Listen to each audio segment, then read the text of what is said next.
Animal Crossing. Animal Crossing is a life simulator, in which you play as a human moving into a village full of neighborly animals. You go into a debt of astronomical proportions. All the while, you can spend your free time fishing, catching bugs, digging for fossils, helping out your neighbors and earning rewards from them, and even create a homestead for others to envy. That last one is the focal point of my interest here today. Before we get too into it, I'm going to give a quick recap on Animal Crossing. I'll be quick, but I do hope that if Animal Crossing is new to you, if you're not a gamer at all, simply want to recap, or are one of my family members who don't play this game, who may watch this, that this will suffice and get you a little caught up to where we are.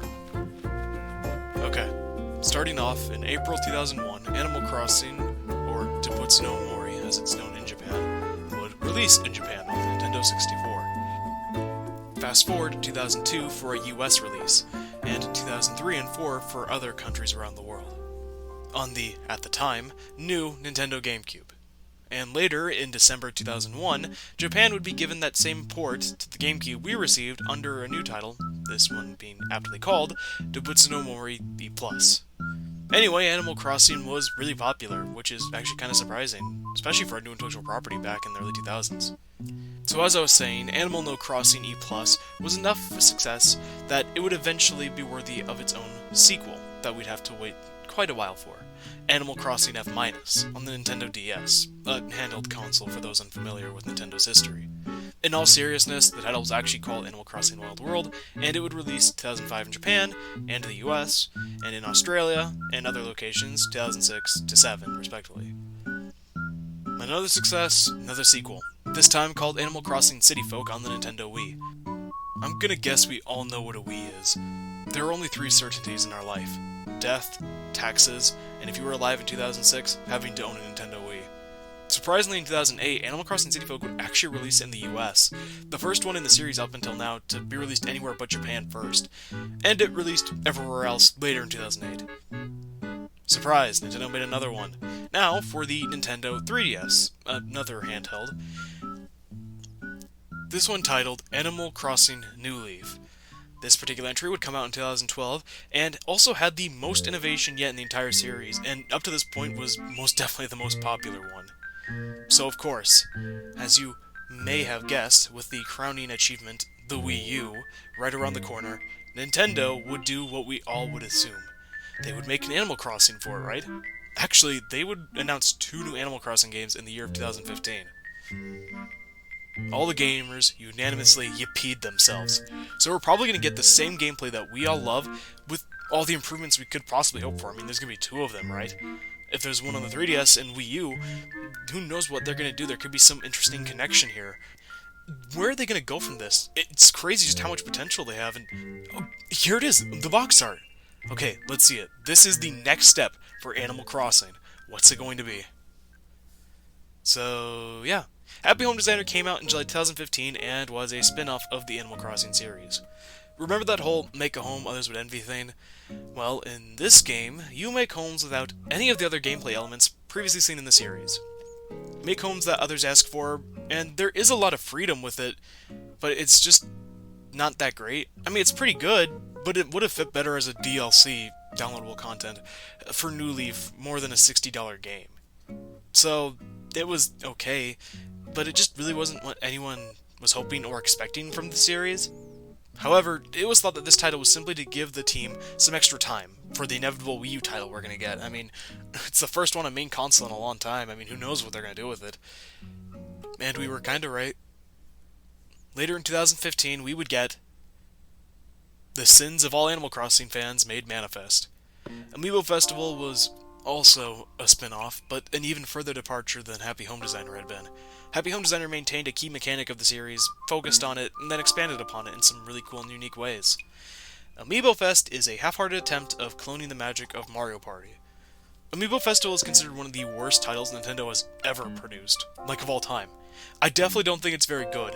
In fact, I don't like it.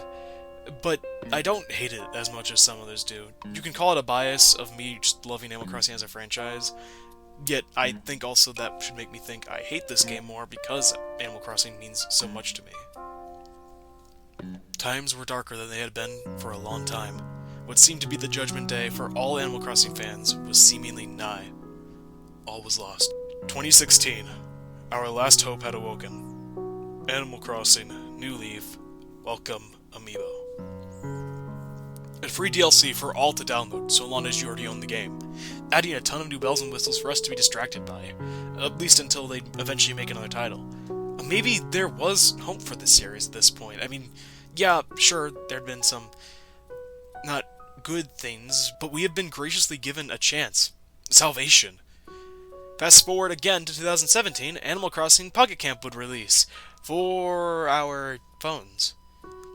And it's very different from the rest of the series. Again, it was okay, I guess. Finally, in the unanimously voted worst year of 2020, Animal Crossing New Horizons launched for the Nintendo Switch. Animal Crossing New Horizons was a massive success, in no small part due to the abundance of a newly allotted free time, but I digress. And it's definitely the most popular one, bar none. New features, improvements everywhere, and semi-frequent updates made this game quite the experience when it first launched. And finally, all of that brings us here to the present. In Animal Crossing New Leaf, one of the new mechanics was allowing you to start public works projects. A bunch of cool structures in your town, essentially, you could build. You would choose a project, choose a location, then pay an absurd amount of your hard-earned bells to have the project built.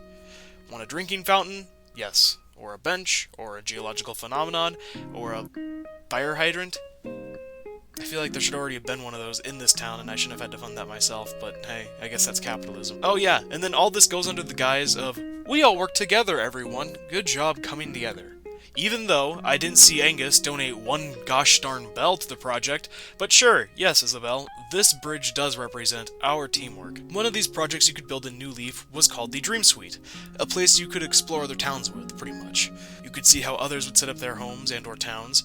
This could help you gather ideas for your own, or was just a nice distraction. And it also would help to find cool uses of the game's tools. Despite how open they were at the time, there was still a decent amount of limitations you had to work around. Given that it's a dream, you can't change their town or steal anything in any way. Well, you can, it's just not actually affecting their real island. So you don't have to worry about your town being open to the inevitable destruction that we face as living creatures. New Horizons would also let you view other towns via laying in your bed, in your own home this time, instead of a random person's workplace, I guess, shop. It sounds a little bad out of context in Animal Crossing. It's still bad out of context, but it makes some sense here. A little bit. And so this is where we are venturing to today. We are going to be viewing 50 different dream towns and explore the creative chaos of the masses. The tangled web of creation, the beautiful, the gross, the innovative, the abandoned, all of it. We're going to be exploring every corner of every island, of every home, and I'll be showing all that I found that I think is interesting and worth showing in a video. Not only that, but I'll be keeping track of every single Dreamtown's villagers and just kind of see who the most popular residents are, who is the most beloved, or most common to find at least. It's just some extra little goodie, I guess, for you. I'll show all that I found interesting, as I already said, but it is worth noting that as many of these islands are intriguing, a lot of them are also incomplete. So, whether it's because they're incomplete, so if you want to see what they look like when they're finished, or, you simply want to take a look for yourself, not only will I be attempting to say each town's name, probably pronounce it wrong though, I'll also in the description of this video be making a list, and I will categorize it correctly, so you can simply go down into the description and look at the dream address. You can use this in the actual game, type in that dream address, and you can get to Jim Bob's Island, if you liked Jim Bob's under Dream 20, Hopefully it's pretty self-explanatory if it interests you. I recommend that you all check some of these islands out themselves, because these islands are always evolving and growing, so being able to support these really cool islands, or even just take a look at them, is kind of neat. With that, let's tuck ourselves in, and let us begin.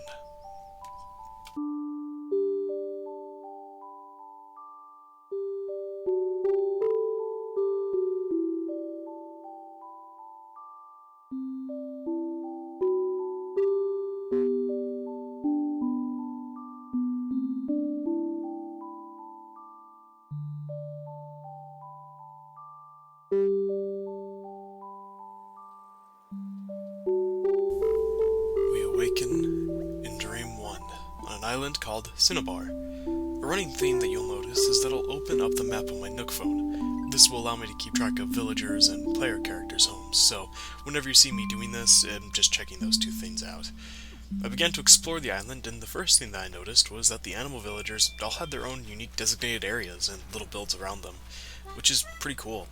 Something we don't see a ton, spoiler I guess, is these unique builds built around the villagers. They're such an integral part of Animal Crossing, so it's cool to see them be actually, not just background pieces. They are a main part of the game, and to see them get that, treatment is really cool to me. There were a lot of stars and moon patterns near the top of the island. I had a chat with the main human, and then found my way to this nice quarry build, which would lead us to the main home. Letting myself in, my OCD certainly enjoyed the color coordination going on immediately. Something that bothered me, and this wasn't the player's fault, this is a fault of Nintendo, was the music player. Not the music choice, but rather a really dumb change from New Leaf. In Animal Crossing New Leaf, while in a Dreamtown, you could interact with any music player to see what the current music was called. So if there was one that you really enjoyed but you didn't know the name of, you could check it out. While here, you can't. It's certainly not a massive thing, but it was a neat feature, and I'm not really sure what the point of removing this is. I don't know. It's Nintendo, they'll do weird things. Not all that shocked, but it is still sad. Anyway, the room to the left would bring us to a cozy little washroom, the eastern room was a small kitchen, and the northern room was a very bubbly bedroom. Up the stairs was a study and or lounge, I'm not really sure which, it kinda looks like both. And finally, the basement was... an underground garden? Wow, this is Dream 1, and already we're seeing some unique ideas that I had never even considered being able to be created. It's really impressive just what can be made in this game. This may be a smaller example and a smaller town in general, but as you're going to see, we're going to start getting into some bigger towns and bigger projects. It doesn't matter though how big the project is, it's still impressive to see people coming up with such good ideas and unique ideas, despite the limitations that New Horizons does face.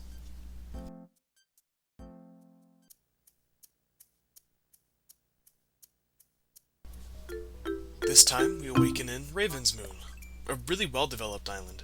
These are the islands others would consider top-notch in the creative aspect of Animal Crossing.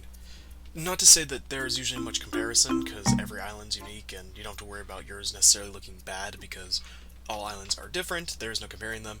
It's just when it comes to people showing off their islands and people who love creating stuff in Animal Crossing, this is the type of island you'll see a lot of people making, and there's probably a reason for that, but we'll get to that later. Clashing the wild aesthetic of the island was a home with a UFO behind it. There was also a pretty neat umbrella outside the home that looked like a shrub with two pairs of eyes observing the terrain. If you don't know, in Animal Crossing you can create custom patterns of things like shirts and, in this case, umbrellas. And this one's done really well, and it makes something unique out of it. Again, showing more of that creativity that you really can't have with Animal Crossing.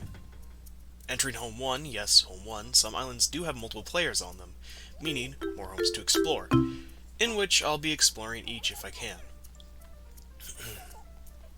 Anyway, we enter a slummy kind of home, in which was a really gross pattern under some boxes. I don't know how to describe it, but it definitely looked like an abandoned house. The back room was blocked by a curtain, and no, we cannot go past a curtain.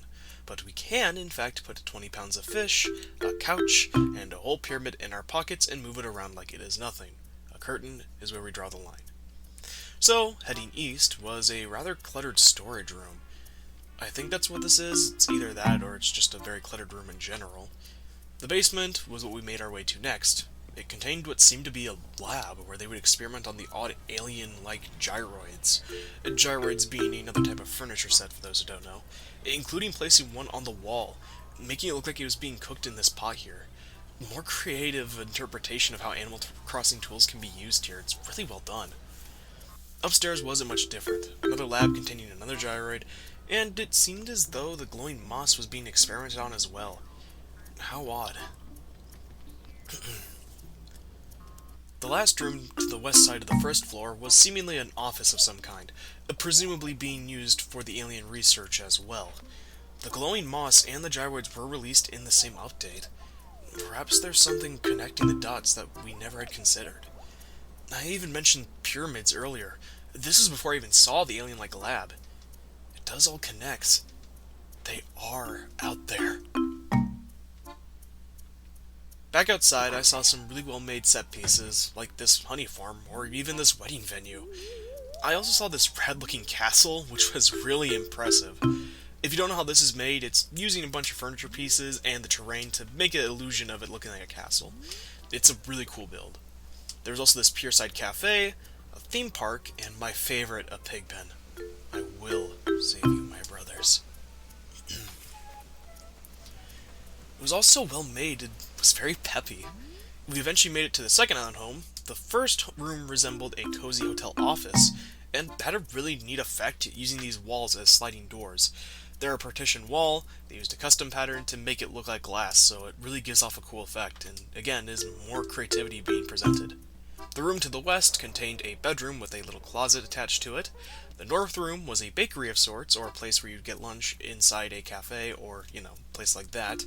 And the room to the east was another bedroom. This one was a really cool window custom pattern attached to it that would have gone missing if I didn't turn the camera around. It was made really well, and that genuinely caught me off guard when I first saw it. More custom patterns being used to their advantage. It's crazy just how creative people are in this game. I know I keep saying it, but within 2 dream towns, I'm already really impressed. Upstairs was another bedroom, this one being a sort of suite, with a bathroom and a queen-size bed. Though I think the vines hanging from the ceiling would bother me in real life, though I guess it's an ambiance thing here. Just something about vines creeping into my room wouldn't really satisfy me in a hotel. The last room was a crematorium. It was surprisingly another bedroom in all seriousness. Another suite with a sort of cabin holiday feel to it. It was really cheery as well. This was quite the active island, and it certainly shows just how creative some players really are. It's a word I'm going to keep using a lot, but I think that this is just a really good encapsulation of the Animal Crossing fandom, and what it can do when you're just trying to create something. It's really well made. We awaken once more, this time in Quotient, I think. And oh boy, can I just say the abundance of flowers immediately has given me PTSD of having to clean my own island up of flowers. If you aren't familiar with New Horizons, flowers can spread very quickly, and they can grow out of control real quick if you're not paying attention. Anyone who's taken a break from this game and returned and has a decent amount of flowers in an open space, you'll know how annoying it is to try to remove these fricks when they get their roots deep into your island. Anywho, there's not really a ton to actually say here. A few furniture pieces were scattered about, but there was nothing that heavily stood out. No real major set pieces or anything of the sort. It wasn't a bad thing necessarily, it was just kind of a more casual island. The player house was surrounded by Lily of the Valleys, a flower you can only grow on your island if it's considered a quote-unquote perfect island, using a few of the game's statistics. Upon entering, there was a few scattered items, to which I can only describe as an average college dorm. To the left is a bathroom, with a funnily clashing pink tub to the rest of it. To the rear was a small kitchen, and to the right was the start of a study. This is the first of many under-constructed islands, meaning that it's not done yet. It seems like they're either, not finished working on the projects they want to make, or it's somebody who played the game for a while during COVID times and simply hasn't returned since. It's kind of sad, but it also is really exciting to see people who may return and create something really cool in the future. Hence why I recommended viewing these yourselves, to see the finished forms of some of these ones that may get updated in the future. Upstairs was an odd room that seemingly was a simple storage room. There wasn't much more to it. Downstairs was also storage. There really wasn't much to see here. This is the first of what I'd consider to be a more casual island. Essentially somebody who just played through the main quote-unquote story of Animal Crossing. There really isn't much, but there is a kind of opening to it, and didn't really do much past that. These aren't bad islands, and in fact I think seeing how people just play the game casually is actually really entertaining. But there's a lot less for me to talk about here in the aspect of a video, so we're just gonna move on.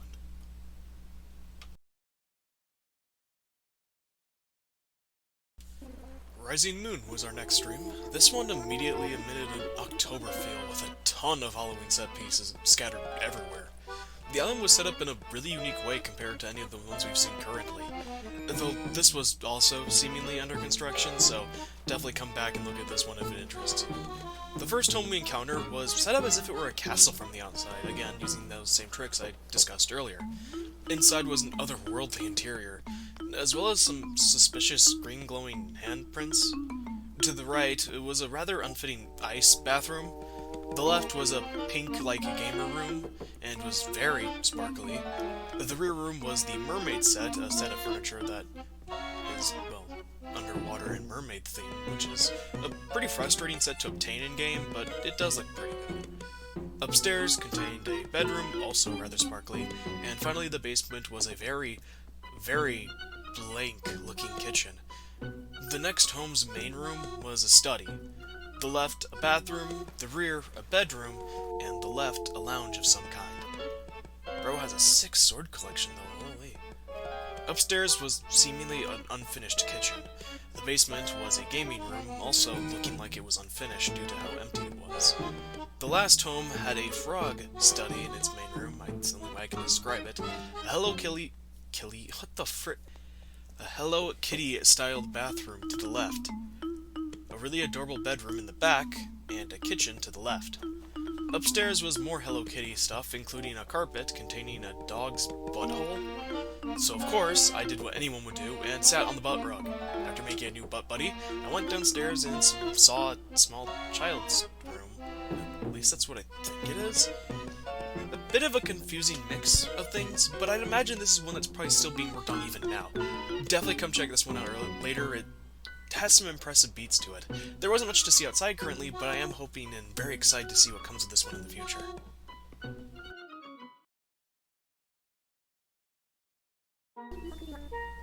Babeka. I am very sorry, I don't know how to pronounce this one. I'm just gonna say it's Babeka, but, you know, it's on screen, dream address. Yeah. Anyway, it's the next one. This terminal here allows you to download patterns made by the dream's owner, which is really cool. We haven't seen this yet, as only some people actually set this up, but it is cool and it lets you check out some of the custom patterns that the person has made. If you see this whenever you're exploring dream towns, I recommend taking a look later, it's really cool. The town itself had a full liquor bar immediately, a pierside park, and so of course I got a photo op, and I continued on. I saw a cafe, a near very tiny little farm, a massive bridge at the end, of which was the main home. Room 1 was a rustic kitchen, east was a study, the north, bathroom, the west had a uncomfortable room, one that made me feel unwelcome. Upstairs was an aquarium, something that, despite maybe seeming like an obvious idea, is something you actually surprisingly don't see that often, especially considering how fishing is such an integral part of Animal Crossing. The basement was a very unique bedroom, using some unconventional combinations of furnitures, but it looked pretty good to me. This island actually had a lot to see, but very little for me to actually focus on. A lot of furniture pieces were seemingly scattered, and a lot of it was something that I didn't feel like I could show without it just seeming like me showing, here was a bench in the middle of the woods. So this is another one I'd recommend looking at if you're bored in Animal Crossing and want to find something new. There are some cool things to see. Princess is quite the interesting name for an island, and it's actually a really unique one. I like it. The island itself had some small set pieces and furniture scattered about, but there wasn't too much to see. A unique amusement park was up above the hill, and that was cool. A spa of sorts, an outside school, definitely a unique build there, and a childlike park. It's really well done, actually. Also, this genuinely shocked me and took me by surprise. It's kind of embarrassing. There wasn't a ton to see here, but there were a cool few things scattered about, so pretty neat. Eventually, we would come across the main home. The main room itself used gyroids to make a sick beat in the room itself, like a den. If you don't know, I kind of mentioned gyroids, but they essentially are able to play off the in-game music, and it can make some really unique sounds depending on if you put them together in a certain order. It's really cool. Anyway, to the left was a bedroom, the rear a washroom, which I really liked for some reason. I don't know, something about it looked like it was made really well. And to the right was a 80s looking kitchen. Upstairs was a full Hello Kitty set, again, another furniture set, this one based off Hello Kitty, and you can only obtain this stuff if you have the right amiibo cards. And in the basement was a really weird study of sorts. I'm actually not sure what this is. These last few islands have been pretty small and not much to see. There are a few of these scattered about, as you're going to see going forward, but trust me, you're going to see some really cool and well-made islands that have a lot to see. Again, these aren't bad, just not a lot to show. Shataku, again, going to assume I said that wrong, so I apologize, was for some reason lagging my game. So, sorry about that. I don't really know what caused this, it just seems like there was a lot scattered about, and I mean a lot, and so it lagged my game.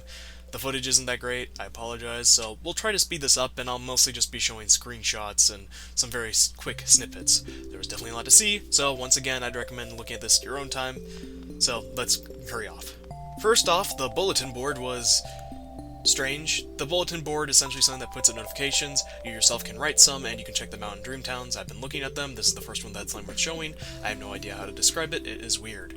The whole island itself seemed to have stuff just in every corner. Beach rest points, a mini museum, a park, a whole wedding reception, a campsite, a flowery field. All of this, there was just so much to see. In which, of course, I followed the rules given to me when they were presented. There was also a graveyard with an actual picture of a person. I'm actually not sure. I'm not really comfortable showing it, so I'm probably just going to blur this or not show it, but there was a picture of somebody using custom patterns. Regardless, either way, I decided I would then next head to the first home. Once I arrived, oh boy was there a lot going on here. I don't really know what type of room this is. I would say it's storage, but it looks like it is set up to be something. To the left was a really well-made washroom. I really did like it. I think it's really cool. To the rear was a garden and a greenhouse sort of thing. It looked super good and was actually really pretty. It's another unique build I don't see made that often. The right was a busy kitchen? Upstairs was another really busy bedroom. I have no clue. There's just so much happening. The basement was a club of some description. I don't know what description, but it is a club. I then headed to the last room, or the last home, I should say, which apparently was home to my mother, given the sign out here. The main room was dark and had a pretty interesting set of furniture scattered about. The right was a tub. Just a tub in the Arctic, I guess. I'm serious, that's all that's in this room. The back was an unfinished game room, I think. The right was a storage room, I guess. I really don't know. Anyway, let's just go upstairs. Oh, it's a bedroom with a lot of fine art. And there was no downstairs. Trust me, I made out with this wall for a solid minute before I realized I wasn't going downstairs. There was a lot here. I just kind of want to move on. This wasn't bad, just I don't really know what's happening here. Jamie Land. I would clown this person for naming their island after themselves, but in New Leaf, my town was named after me as well, so... Instead, Jamie, you're a real one, you're based. He also has this dope Jamie cubes in his island. I actually think they're really cool. The island itself was rather standard, but still made rather well. With a cool theme park, a really neat food truck, large collection of... flowers. These islands may not be as wildly considered popular, how they're designed, with, more simplicity to them, but they all have a special place in my heart. Something about that simplicity reminds me of the old days of Animal Crossing, with all the limitations made you had to be really creative with it. Most of the tools you were given were very limited. Just like with life in many ways, you have to make the most out of the tools you're given, and you can make some beautiful things with those tools.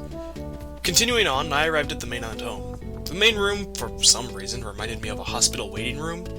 The left room was another bedroom, the back room, an arcade, and to the right, I wrote left twice at this point. I don't know why in my script, I'm just really stupid, but it is to the right, I swear. It was a really groovy kitchen. Heading up, we find a rather empty bedroom. And downstairs, we have what seems to be a trophy room, or den of some kind. Something, again, I can't say I've really seen before in Animal Crossing, so that's pretty cool. Jamie, you're a real one. Keep up the good work.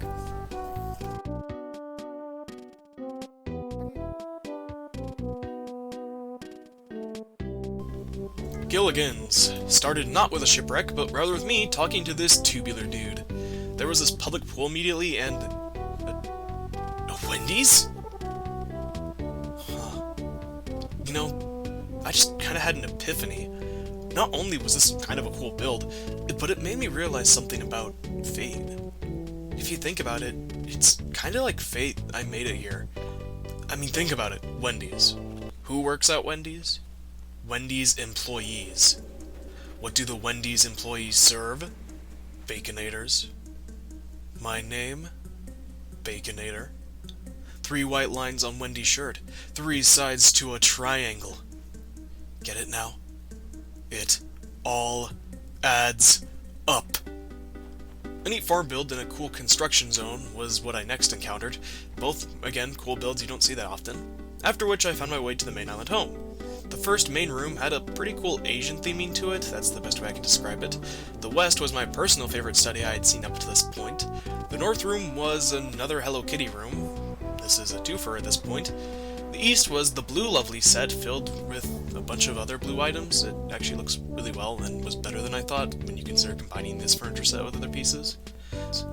Up the stairs was a family dining room, which again, really cool. And lastly was a basement, and it was a massive kitchen. That's about it, it's just a big kitchen. You know, this makes me think about this. If you notice me describing these rooms rather swiftly and plainly, it's not because I'm not enjoying these builds or they're bad made, or because I'm just trying to rush this even though this is going to be long. It's simply because I can only describe a bedroom's carpet and drapes so much. Same with the bathroom's tiles color, and there's just not much to really describe. So it's not because any of these are bad or poorly made or I don't like them. It's just not easy to make a similar room theme or type really interesting to describe here. So for the sake of your time, I am showing everything, but my descriptions will be brief unless there's something that really stands out. Oh, and above all else, the guy wants us to know, this is not Penny's boat.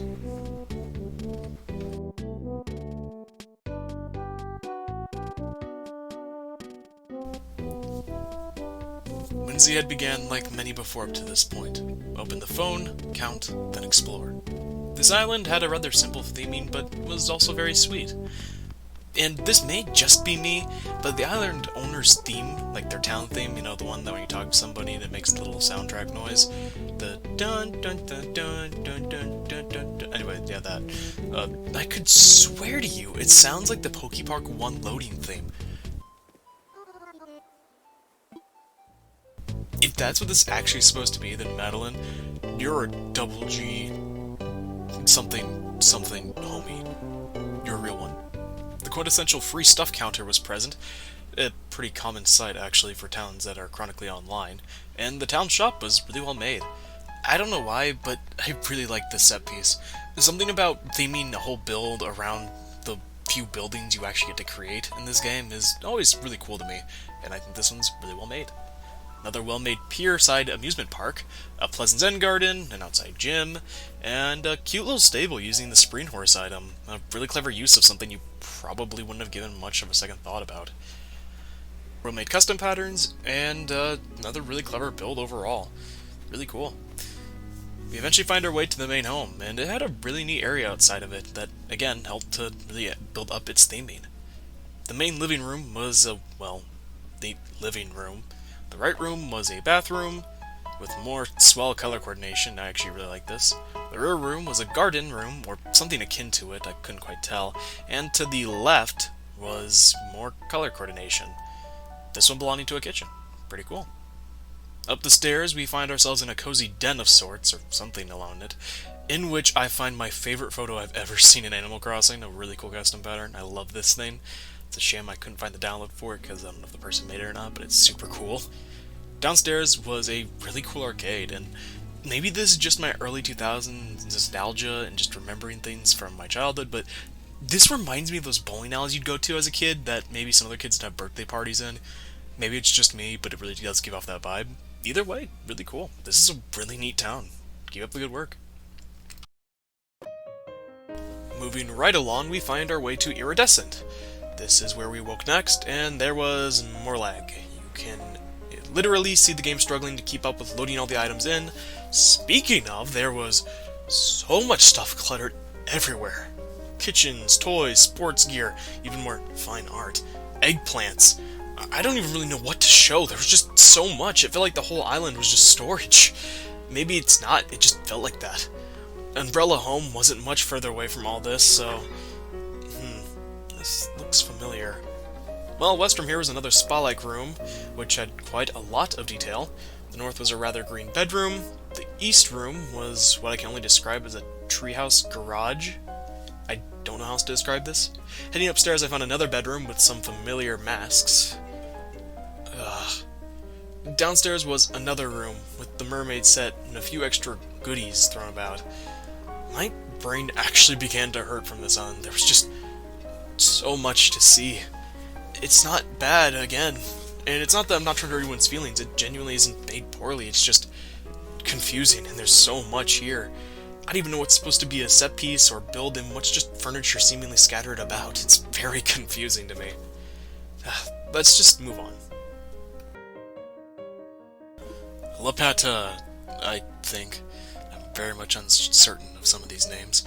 Either way, it was most definitely still being worked on with very few finished set pieces here and there. The first example I could think of is this guy right here. He collects bells to build things like ramps and bridges, so seeing one present here probably means that this island is still being worked on and hopefully will find itself in a much grander position very soon. I'm definitely excited to see where they can go with this. Anyway, there's also this very sweet memorial to Technoblade, a YouTuber, for those who don't know, who tragically passed away last year. While very sad, it's also really sweet and shows more emotion to something like a game than you could think of. People memorializing actual human beings and things like games may seem kiddish or childish to some, but it shows that there is a level of care here and it can find its way into all forms of creative media. Moving from this, I saw an odd pattern, which I have no clue what it's supposed to be. I really don't know, but neat, I think. More unfinished set pieces later, we find where the home was, and we go in. An odd living space was inside, not much more to say outside the fact that it looks odd. North was another cozy kitchen. To the west area was yet again a strange bedroom, I think. Eastern was a bathroom with a sort of dreary feel to it. Just something about it feels a little down. Going skyward, from here we find an incomplete bedroom. The many pictures were kinda off-putting. I'm not sure why. They're definitely not supposed to be, it just kind of was. Down below was the... I guess it's incomplete. Let's head out of here now.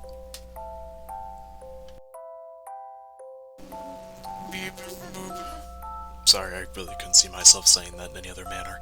Either way, it was another one of those types of islands I enjoy.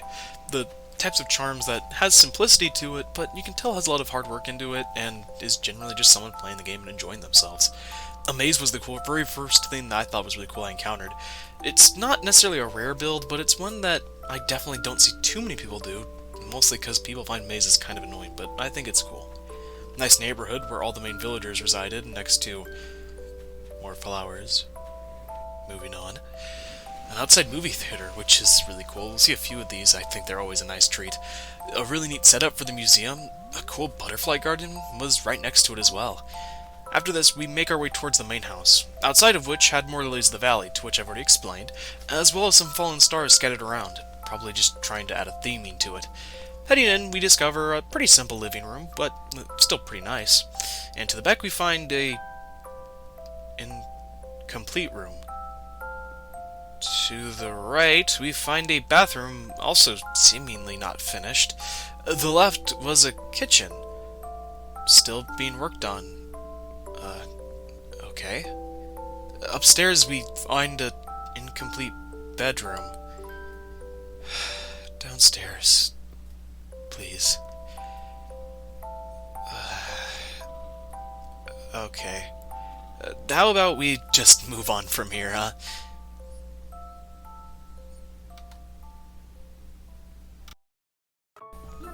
Lunaris was another under-construction town. Huh, we're encountering quite a few of these already, aren't we? Either way, there's not a whole lot to see here besides a few small set pieces scattered around. Something pretty common, it seems. There was a cool movie theater, though, and a flower field. We eventually find our way to House 1. Well, it was more like Tent 1. For those unfamiliar, I'll really quickly just recap. When you're first starting out in the game, you start with nothing more than a tent, and eventually can upgrade it into a home, so this is clearly a newer character being placed here. nothing really to see in House 1, or Tent 1. We'll eventually head over to Tent 2. It also didn't have much. Being a tent, there only really one tiny space, and they were both seemingly used for storage. Probably some big plans here, though, I imagine. We eventually find our way to Building 1, House 3 if you will, and we begin with another nice color-coded living room. Yellow. Nice. I also have to show this. There's not much to it, it made me smile. The East Room was the Mario theme. Really cool. It also had some really neat custom patterns to it. I really like the Kirby one a lot. The North Room, we find a kitchen, radical, and even more wacky color coordination.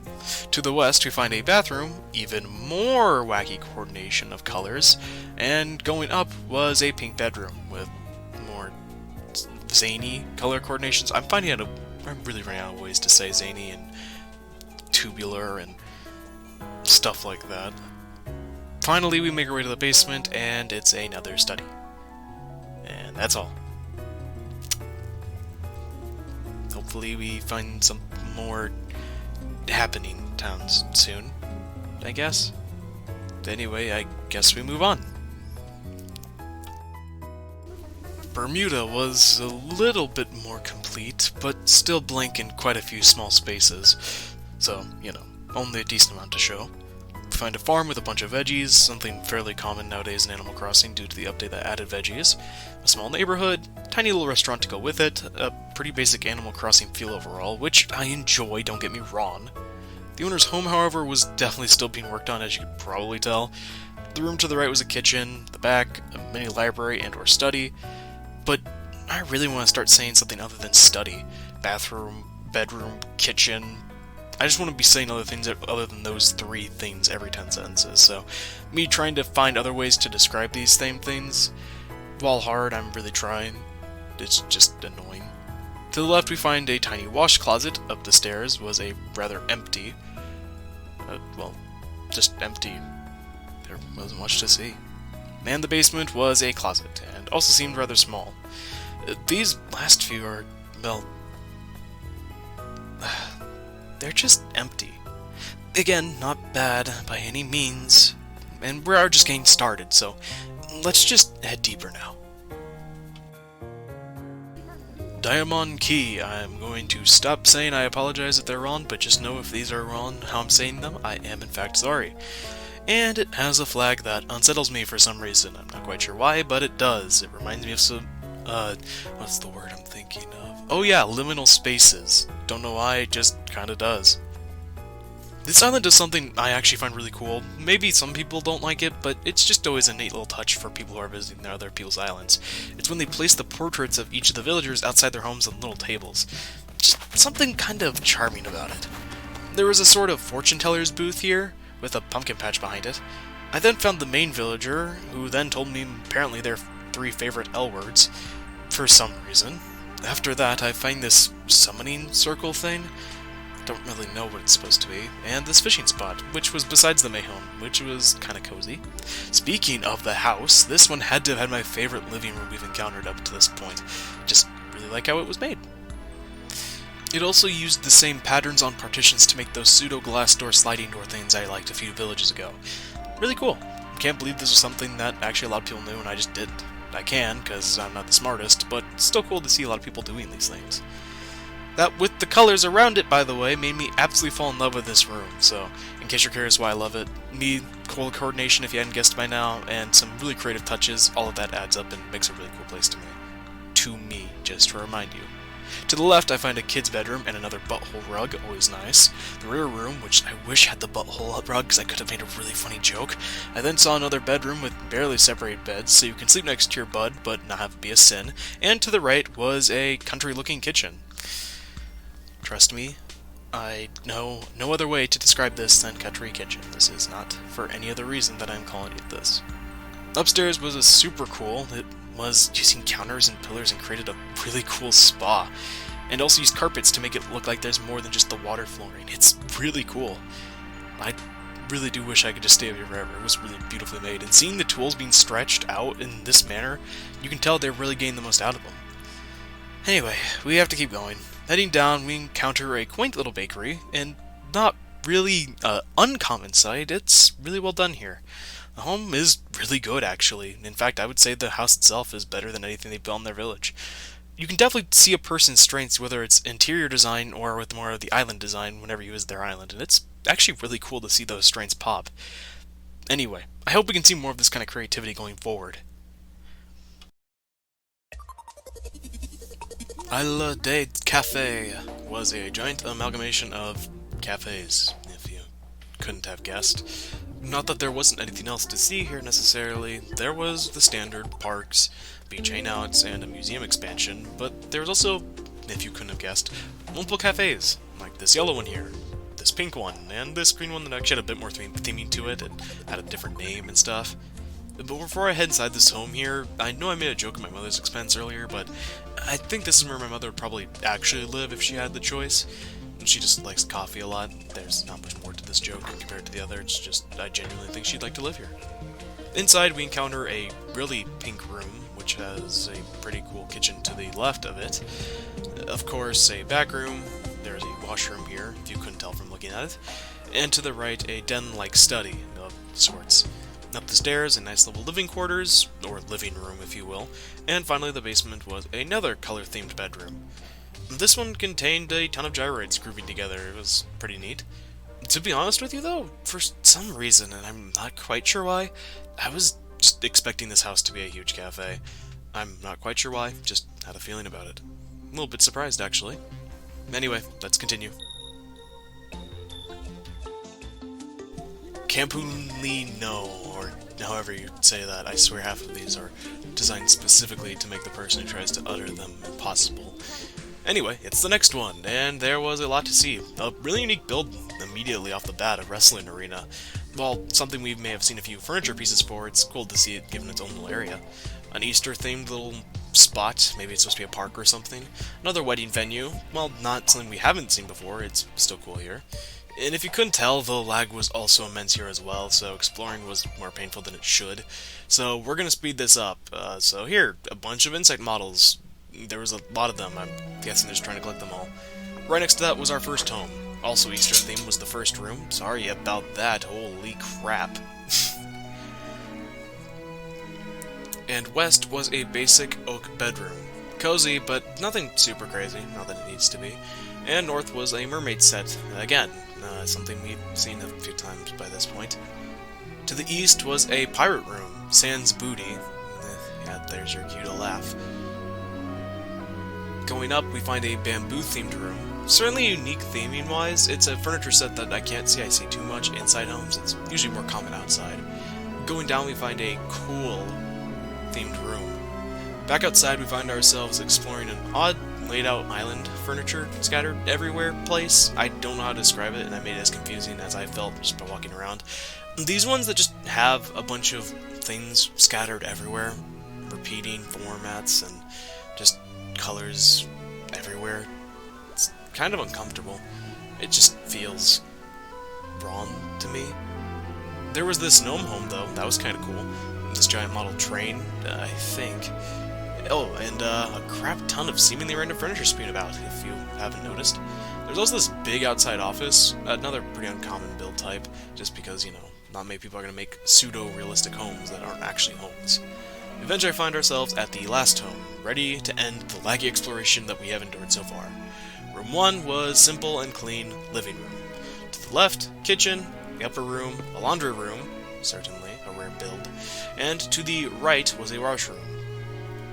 Also, by the way, upper room, I'm not saying upstairs, I mean the back. I don't know why I wrote that in my script. I apologize, you know, for that. And to the upstairs, we find ourselves exploring a gaming bedroom of sorts. It's kind of what it looks like. And it's rather simple, but it's cool.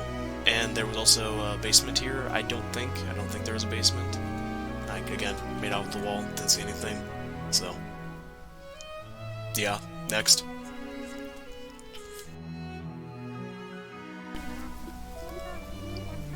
Azakia was the name sort of implied an Asian-themed island. And it's very impressive using items to create a whole pseudo-town with it, like a furniture set, and just theming the whole island around it. It resembles an older Japanese-style town. This beautiful build almost leaves you in awe. It's really cool. It doesn't feel like it's the same game. That's just how well done this is. Again, there's not really much comparison here from my standpoint, but I just think that this is really cool. And again, not comparing here, but just none of the previous towns had, you know, this kind of going with it. They were going for their own things and they did that well, but this one just looks very different, and it feels different too. And to be fair, that's kind of the point. The creativity being shown here, again with those tools I keep mentioning, is always nice, and kind of the reason I wanted to do this in the first place. The fact that each island should be different, and should feel different, that is cool to me. That difference isn't a question of quality, but rather a difference of identity. What makes your island stand out? What makes your journey to whatever destination you may have set for yourself, what makes that special and what makes that yours? Each island is different for that reason. Anyway, Tent. Yes, Tent. Tent 1 had pretty much nothing to it. If you couldn't tell, tents are not that exciting. Continuing on was a more impressive site, like this fish restaurant, really cool, office using a bunch of castle walls, a diner using a similar trick. Next was Tent 2, nothing new in Tent 2, I then nearly flew to who I assumed was the island's owner. Another cafe could be found, as well as, I hope, purposeful flower fields. A really beautiful wooden dock, showing even more creativity, as if it was needed on this particular island, and we eventually find our way to this massive theme park build. Really cool, as well as a spa and a big campground next to it. Really cool. You can tell this one has had a lot of work into it, and it's probably finished. Outside of the tent side, I guess. We then find ourselves at the last home. Heading in, we find, again, more of that theming that is spread everywhere else in the living room. Can't enter the north nor the eastern rooms due to things being, you know, in the way. So we head west, where we find another cool spa room. With the same theming as everything else, I guess. Cool. They really run all out with this. Going up, we find another unique build, this one containing the same theming as well, to everything else. There was this window made using clever furniture, though. Its placement made it look like it was an opening to the outside, like a porch. And it uses the wallpaper and stuff to really give the illusion that there's an opening here in pillars. It's really cool, actually. Hopefully you're starting to see why some of this stuff is neat. Even if you're not familiar with it, I'm trying to explain it in a way that makes it sound like it's impressive, because it actually is from a standpoint of people who've played the game. Now we head down, and we find ourselves matching everything else in a, room. A room with a unfinished interior. Dark Moon is getting a remake, which is dope, and I'm certainly looking forward to it. And it's also the name of our next dream town. I swiftly found a graveyard off the bat, definitely matching with the theming of the name, though I don't know if that's on purpose. And our first home. The first room we find is kind of, well, it's a little bit of a alchemy living room, I guess. Anyway, to the left is a pretty normal study, not much to see. An actual spa was going up to the north, and to the right was an odd amalgamation of themes. I think it's supposed to be a gaming room, though, or maybe it's just storage and it's incomplete. I really can't say. Upstairs, a living room and closet, really cool. Going down, we find a graveyard, which was kind of weird. I didn't quite hold a full theme to it, but, you know, it's still cool. There were quite a few neat things to find here. Oh, speaking of finding, we eventually find the last home. First room was a cafe that I think was unfinished, or maybe that just is me. To the left, we find a kitchen, to the rear, a storage room, and to the right was another spa, or bathhouse. Going up, we find a gaming room, and down below we find a man cave of sorts. But what I want to know is how the heck did they get a car in here? Booty aisle. No, I am not going to make any butt jokes. Some small pieces lined the way to the first home. Room 1 was what I could only describe as a funeral parlor, or something along those lines. Heading left was a lounge, and to the north, a rather luxurious bathroom. And to the right was another living room, and or lounge. I think that's what these are. They're definitely living quarters of some kind, but I really can't describe them in any better manner than what I already have. Upstairs, we find ourselves in a kitchen, and at the basement was a coroner's office. While a tad dark theming, I do actually really quite like it. I like all these unique builds and ideas instead of just the typical kitchen. And bathroom and living room. It's just really cool to me. This is the first time I think I've ever seen something like this built in Animal Crossing, just in general. Heading back outside, I noticed a bunch of more unfinished areas, like this, and, well, this. I mean, I think they're unfinished, they just don't look complete to me. As well as some complete ones, like this museum expansion. It's kinda cool. While techniques we've seen before, it's still done well here, and again, sometimes these running themes are done for a reason. You know, you see a technique, just because it's being used, that doesn't mean it's not original. It's just the fact that these techniques are well known because they allow you to accomplish some really cool things. Final home time. And with just one room in it, it seemed as though this is not complete either. This is one that you may consider returning to later on. Hopefully. I think there's some cool things to see here, and I hope that you will eventually come see it yourself if it does interest you. Veersville. Another quaint but charming town.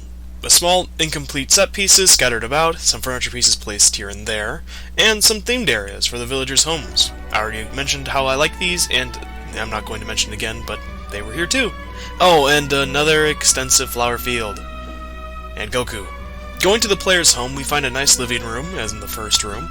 To the left, a dining room and/or kitchen. Upwards, a bedroom, and to the right, a small library. Up the stairs, we find ourselves at another bedroom, and down, we find an in-the-works gaming room. Again, in the works because it seems relatively empty. The running theme for this home was the Imperial theme set. While I may not have a ton to say about this island, it's nice to simply see how people play the game. I've mentioned this before, but again, it is really nice, for me, personally, to see people just enjoy the game. Without making anything, you know, quote-unquote, the popular best builds. Simply enjoying and playing in a manner that they enjoy is just neat to me. Just seeing the ways they experience these open-ended ideas in Animal Crossing and being able to share that is really cool to me. Paradise. And with a name like that, my expectations are at their peak to this point. So, let's see what this paradise contains. The store expansion is rather dope and well done, as well as this cool cafe arcade combo. Another thing that reminds me of the early 2000s, just for some reason. Public pool, another whole fairground build, and the school playground. We then find our way to Home Uno. Room Ichi was an actual museum, which, while it may not seem like anything special, keep in mind there's an actual museum on the island that you donate items to in Animal Crossing, in order to actually fill out the museum. So to see a man-made version and have their own creative take on it is actually really cool to me. Going east, we find a bakery, then heading north, we find a little mini-mart, and the same logic applies to the shops as well as the museum builds, by the way, of, yes, there's shops, but seeing people make their own is always cool. Also, upon heading to the western room, I noticed that a lot of the art was actually fake.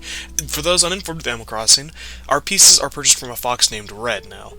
Red will sell multiple real-world art pieces, and generally only one is actually real. And only real works of art can be donated to the museum, and you can only purchase one piece of art per character. So, you either need an extensive background in art history, or a web browser in the modern age. I bring this up because while you could assume that this is just a creative use of someone sucking at their art purchases and picking the wrong one, I look at this as them making a custom museum stand out more, purposely buying some of the fake art pieces to make it different from the real one. Besides, my father warned me what happens when we assume in life, and I'm afraid of failure, so let's move on. Going west, we arrive in a little flower shop, and while I hate flowers in Animal Crossing New Horizons for how they spread so gosh darn fast, this is another pretty neat creation. Heading skyward, we find a gym, another cool build. This one also had a washroom attached to it, very cool and very nicely done. More creative uses of the game's tools. Downward we go, and we find a cafe, and something about this room made me happy. I'm not sure why, but it did. It put a smile on my face. Back to the mainland, I saw a soccer field, really cool, before we arrived to house number 2. We find a living room, to the right a bedroom, the back room was a spa, and to the right another bathroom. I don't know why they separated the two, but they did. Upper level contained a study, and the basement was another kitchen, and this one was thick. The next house was another cafe. Its west room was a Best Buy, or at least that's the only thing I can kind of describe this as. Its rear, a side surf shop, their words, not mine, by the way, and the east room a high school prom. Going up was a movie theater, always cool to see, and the basement was a laundromat. Definitely an uncommon build. Kudos. The museum had a neat exterior, by the way. Just wanted to mention that. We then arrive at the last home-tell, I guess.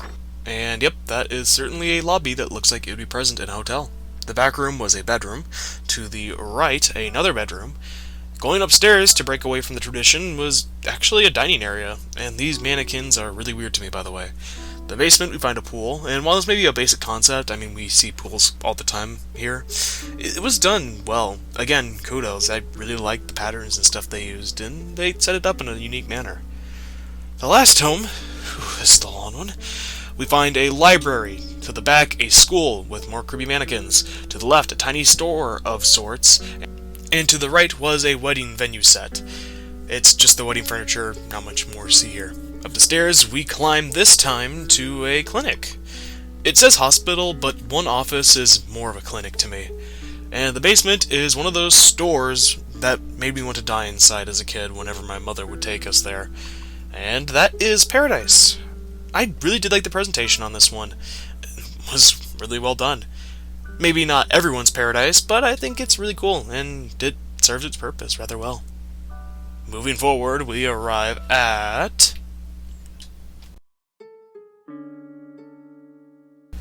Continuing on deeper into our dreams, we arrive at Beachy, and immediately we come across our first home, with its first room comprising of wood.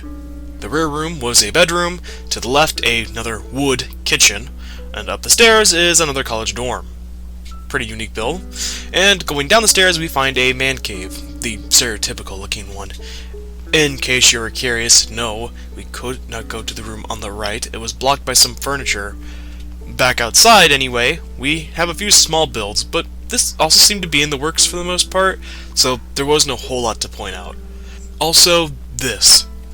The next home was a simple one-room, and had a few random pieces of furniture scattered about. Not much to see. The final home was also about the size of my confidence, and was pretty much what my future home will probably look like. Definitely saw a lot of myself in this last home. I don't like that. Let's get the heck out of here. Guam was very laggy. I'm not quite sure why, but I'm guessing it's because there was just so much to see, like, everywhere. Like this study on the outside, or maybe it's a Zen garden, or a neighborhood which is really well decorated. Oh, who dat? I think having a decorated island is neat, but when lag begins to occur, it's telling that the experience won't be as good as it really should be. Again, this is mostly Nintendo's error at the fact that the game lags here from their cutting-edge servers we all love so much. We kinda just have to deal with it, but it is still unfortunate when this happens. Home 1 is a rather empty living room to begin with. To the left side we find a 70s looking kitchen, the back is a bathroom, and to the right, upstairs was a cool gaming room. Yeah. The right way finally is a teenager's room on a good day, and the basement is another really cool wrestling room. Really neat. It's like the third time I think we've seen wrestling stuff. Kind of a rare build. Neat. And right to the... well, right is the final home. Lonely living quarters awaited us in the first room. To the left, a garden. Always cool, because I like the inside ones. The northern room was... well, not a room. More of a transit. Whether it's a train or a bus, this image is one that many are familiar with. A long day is coming to a close, and you're heading home. A place of comfort. A place of rest, warmth. Or a long car ride with your family. That feeling is one many, myself included, know all too well. It's nice, warm, familiar, safe. Memories like that really can be comforting, can't they? Of a time long forgotten to many of us now that we're a lot older. Ones of pleasant moments of our past. Being able to relive something so wonderful. It's a dream, literally come true. It is... Let's continue. The right wing was a compact bathroom with a shiny toilet. Wow. And the upstairs was a pimpin' pub. And the basement was also warm and comforting. It's a bedroom, and it's nice and comforting. Have I mentioned that it's comforting yet? Because it was. I'm very happy right now, and I'm not sure why. Anyway, let's search further into our dreams, shall we? A high or a high? Either way, this makes me think of Koroks and Zelda. If you know, you know. We find ourselves in another dream full of small set pieces spread throughout. Yet, there wasn't anything specific I thought to show off, so let's just jump to the house. There's a lot of sparkles in this one. Going left, we see the mermaid set incorporated with a washroom. A set we've seen a lot, but see it incorporated with the whole theme is kind of cool. Going to the back room, we see a sparkly bedroom, and to the right, a nice little bedroom.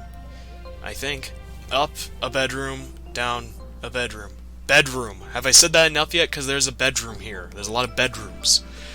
These are all made well, but they're just all bedrooms. I can't really describe them any better than that. I'm sorry. What do you want me to say about this?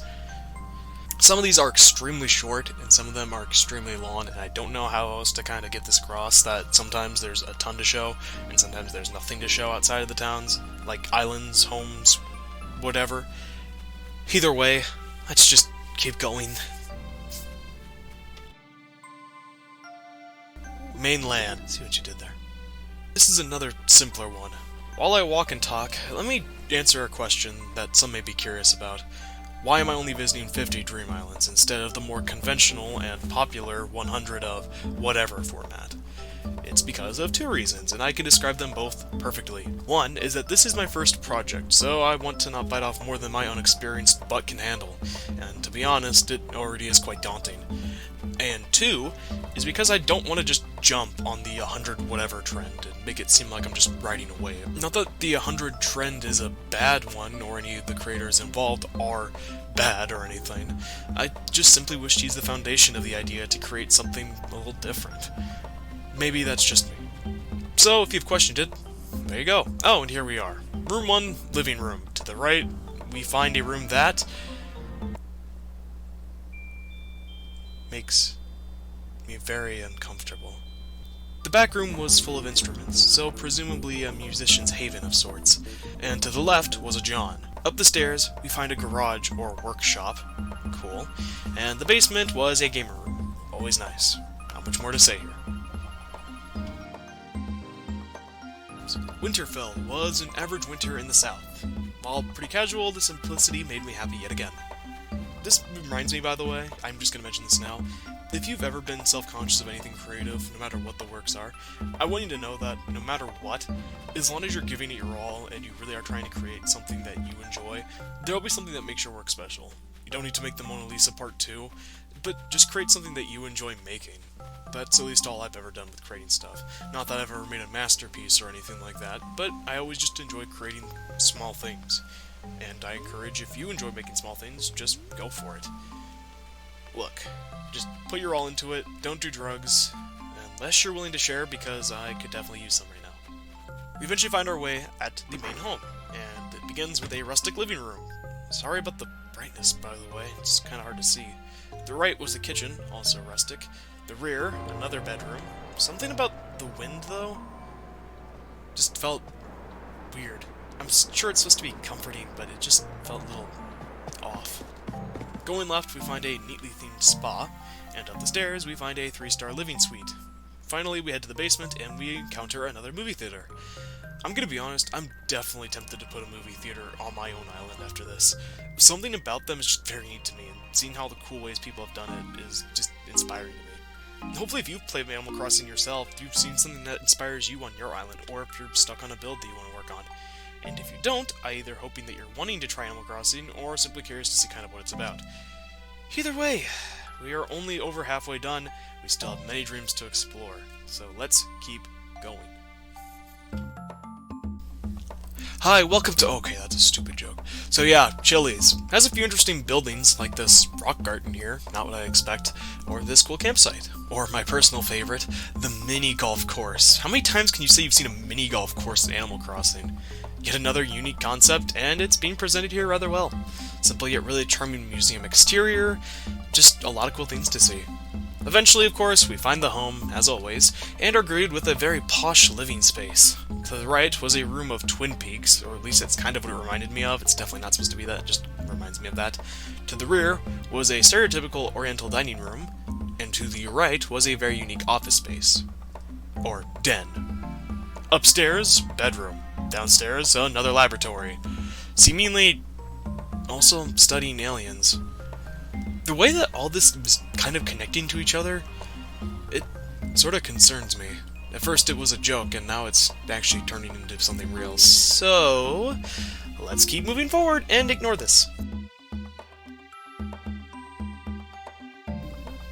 Cosmic Bug.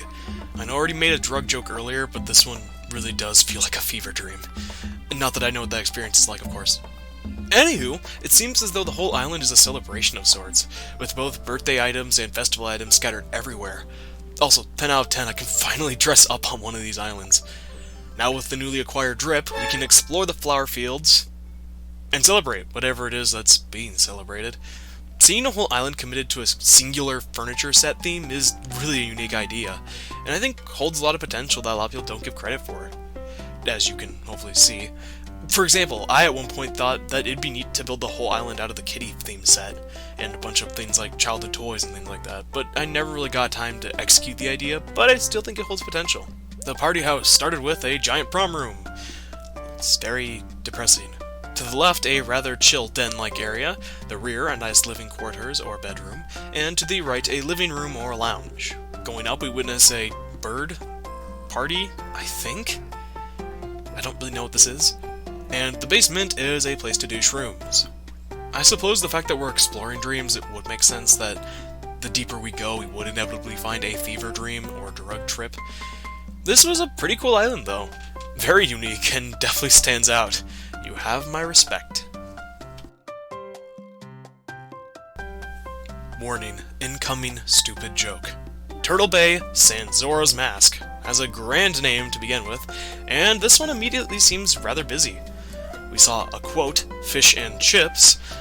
Next to that, the promised turtles, and just a little further up we find this cute barn built using patterns and fake walls. Super cute. Also Mike. And though some cool finds, it seems as though yet again a lot of it is unfinished.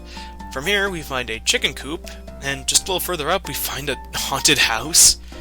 Yo, this is super cool. Ooh, let's go in. Oh, this is so cool. It's really neat. For some reason it reminds me of an escape room. Oh, let's head left. Another spooky room, very cool. Chainsaw, ambiguous, creepy lighting. Good. To the back room we find aliens. A little bit of a theming jump, but it's still cool.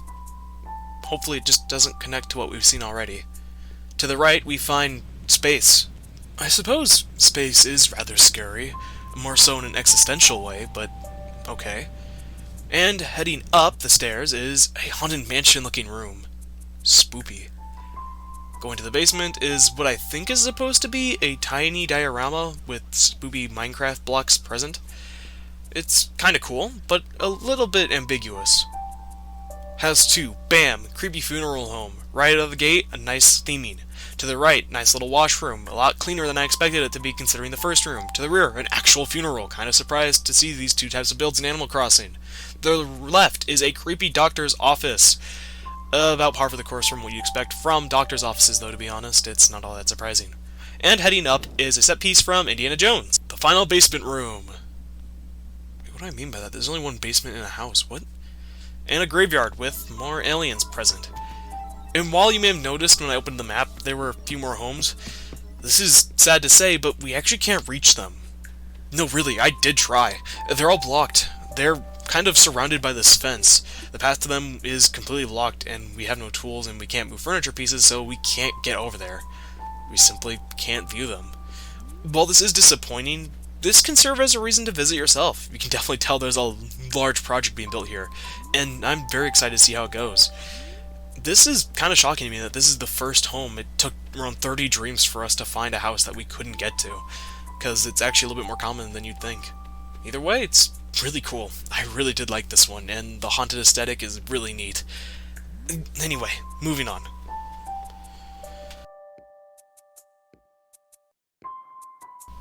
Honeybrook. Huh, that's a really nice and inviting name. A land mostly using natural-looking furniture and set pieces. It's really enjoyable, though common. I do enjoy seeing more rustic builds. There was this inviting gyroid lane, and next to it was a small movie theater on this hill, which I enjoyed quite a bit. Next was the campground, a little museum expansion. Maple owning a bee farm, by the way, is adorable, and I think that's what's happening here, as well as a normal farm. Just a tad further down, we find a cozy log cabin. Oh boy, can't wait to see what theme they go with. My guess is rustic. I guess it's unfinished. Let's look to the left room. Let's just check a different room. How about the east room? Okay. Let's head upstairs. Some sense of normalcy. Well, at least compared to the last few. It still is a little uncomfortable. Let's see the final room. What? This is a bit unexpected.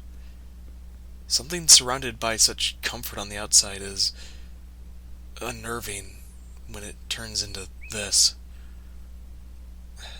Let's just go to the next town.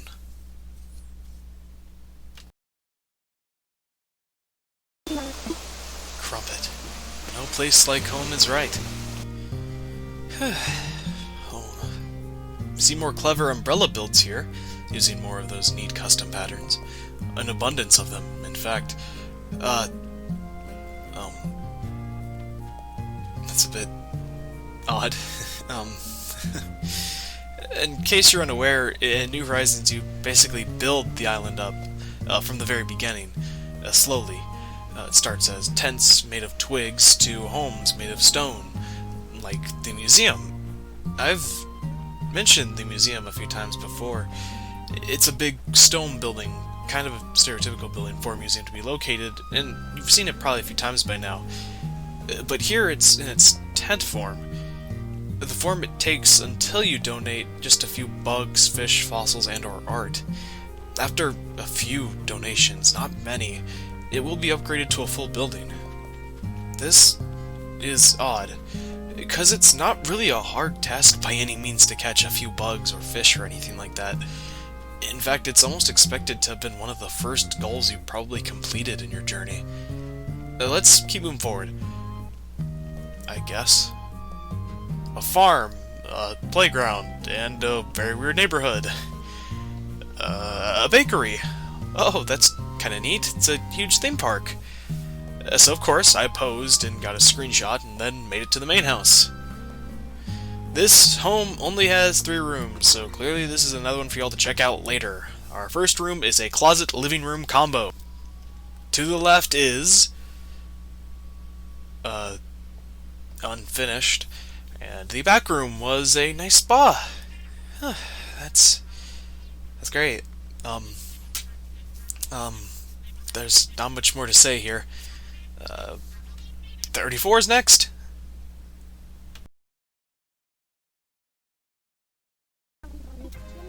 Lilac Manor was another simple and sweet dream that is unfinished. But there's a few set pieces and flowers.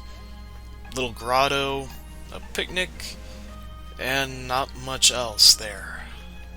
There really isn't a ton to see. I guess we'll just head to the main home then. Room 1 was a rather humble living room. The room to the north is another den. The east wing is a spa, and the west wing a playroom. Going up the steps brings us to a dining room, and going down the steps brings us to... Aw, cat. A nice, good home, I approve. Very well done. Man, this is really empty.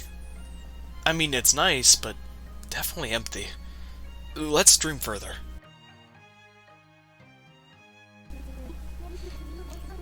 Crispy. running out of ways to introduce these islands and how to describe them. Once more, we find ourselves in a simple town with arcades and a few other small builds. House. Room 1. Kitchen room. Left. Room. A room of some description? The back room is an aquarium. Always cool. And the right room is a bedroom. Up the ladder, JK, those are only stairs. We find another Twin Peaks looking room. And going down, just down, we find a pretty average basement. A laundry area, pretty normal for a lot of people's basements. Exercise, storage, pretty standard. Not a lot to talk about here either, huh? Not that it's bad, just not a ton to show again. I guess we just keep chugging along then.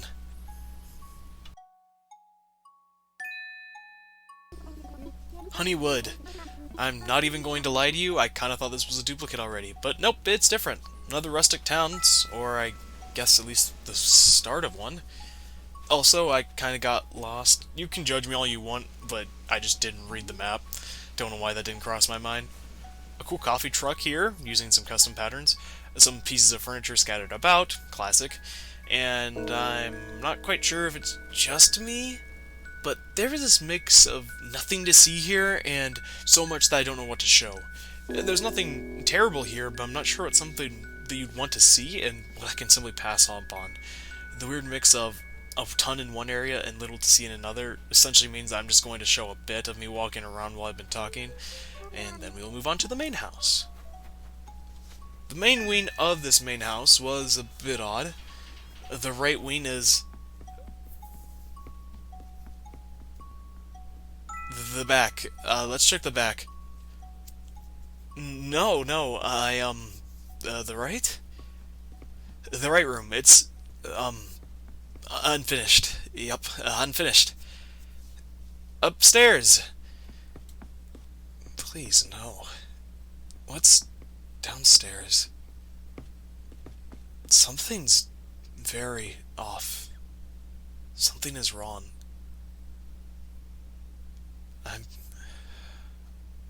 I'm just going to keep going. I mean, we have to keep moving, right?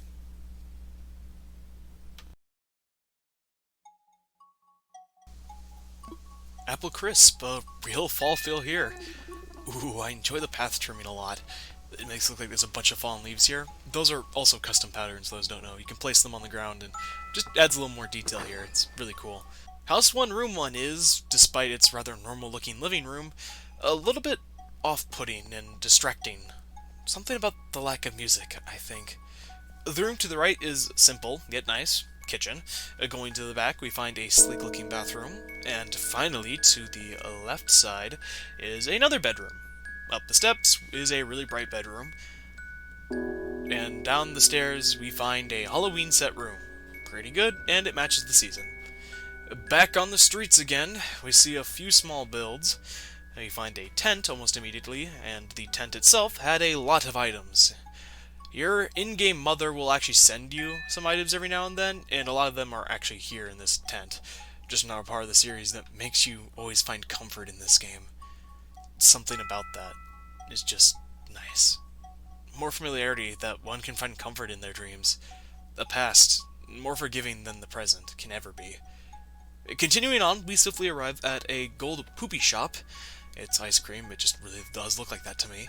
And then just a tad further away is the last human building in this town, which is also just one tiny room. Yeah, there is not much to say here. Keep up the grind, and I can't wait to see where you go from here.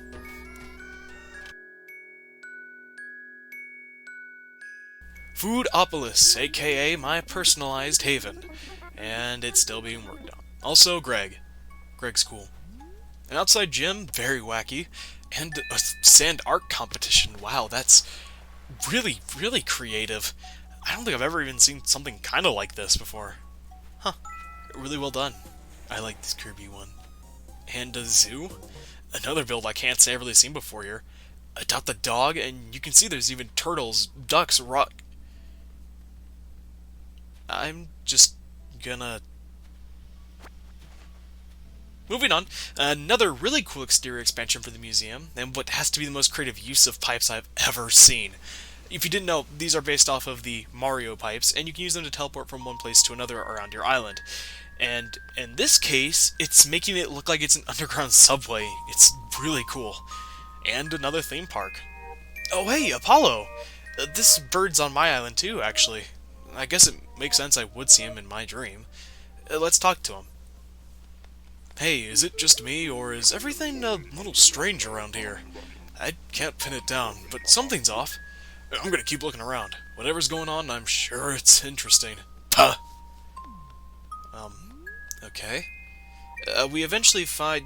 oh, and Renee! She also lives on my island, actually. Let's see what she's thinking about. Whoa!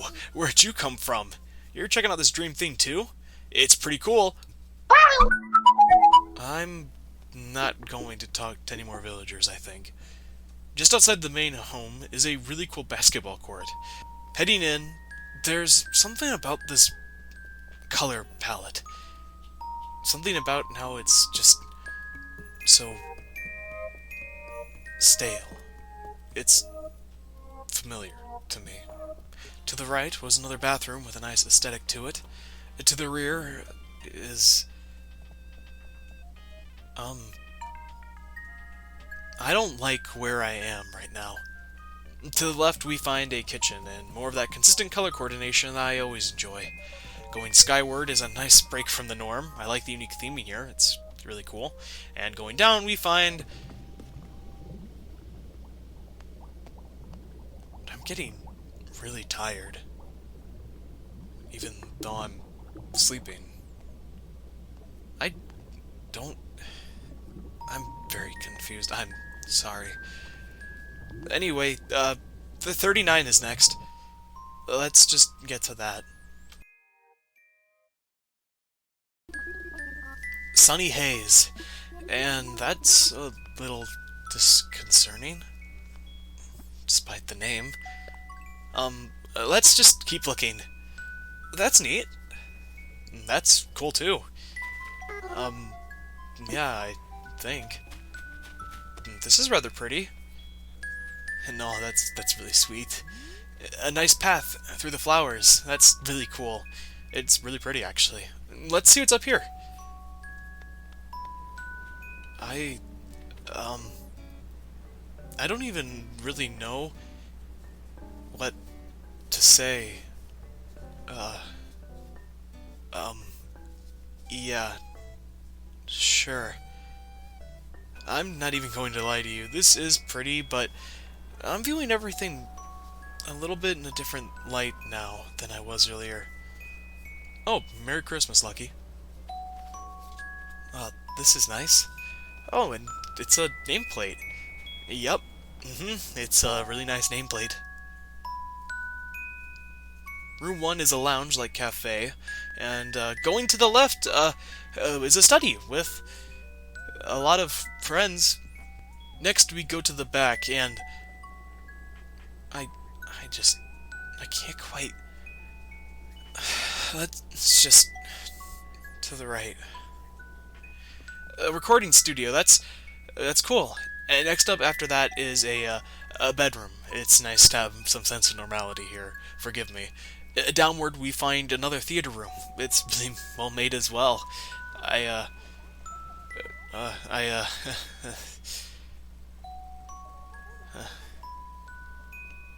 Rest in peace, I guess. Made it. Room 0 is a living room. To the right is a space room. Not really anything more to see. Going left is the Fallen Star themed. Each piece is based around the zodiac signs, which is a pretty cool set. It's definitely one that's hard to get, but I think a lot of its set pieces are really nice. And going to the back room, we find... and there goes my soul. To the right, haven't I been here already? Up the stairs is suspicious. Let's head downstairs. Ah, the mermaid set. Cool. If you can tell, the mermaid set is rather popular by how many times we've seen it.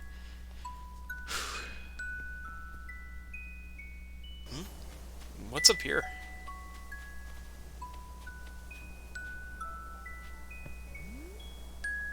In this moment, this warm moment that we're in right now, was what truly began my descent.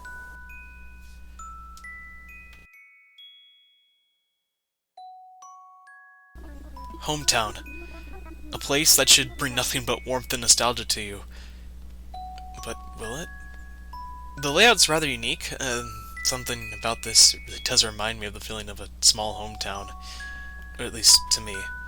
Just the open plains and, well, something about it to me, I guess. The house! It... This music... It all makes this house feel nice and... But... It's just sad, somehow. It's just... weird. It feels like something's not right. Something's missing. To the right, a kitchen. Humble but nice. Oh, and June 19th. And a pig? Am I losing track of time, or how long have I been sleeping? To the left is another kitchen. Almost like a rustic kitchen your grandma would have. It just feels that way to me, but why is it that these things feel so somber? The back room is next. A bedroom. This is nice. Okay, let's head upstairs. Yet again, it's another room that reminds me of one you may see at your grandparents' home. But it feels more empty than it normally would be. Lastly is the basement. I have no more words. This is just weird to me. It's just all weird. This is madness.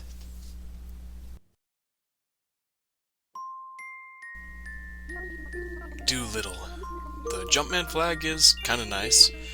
And, oh, it's cool. There's an arcade here, too. I like it. And a farmer's market. Rather creative. Same streets, different night. Beach shop. Oh, and really, a well-made drive-in theater. And we have made it to Home 1. Something about this room, despite it being luxurious, it's off-putting. Like sleeping over at a friend's home and waking up late into the night. Only you start hearing weird noises. It just makes you uncomfortable. You then see the uncomfortable darkness begin to creep in from the corners of the room. The older furniture of the home, it begins to make everything feel just a little off. The safety of your home, of your family, of your memories, all of it is squandered.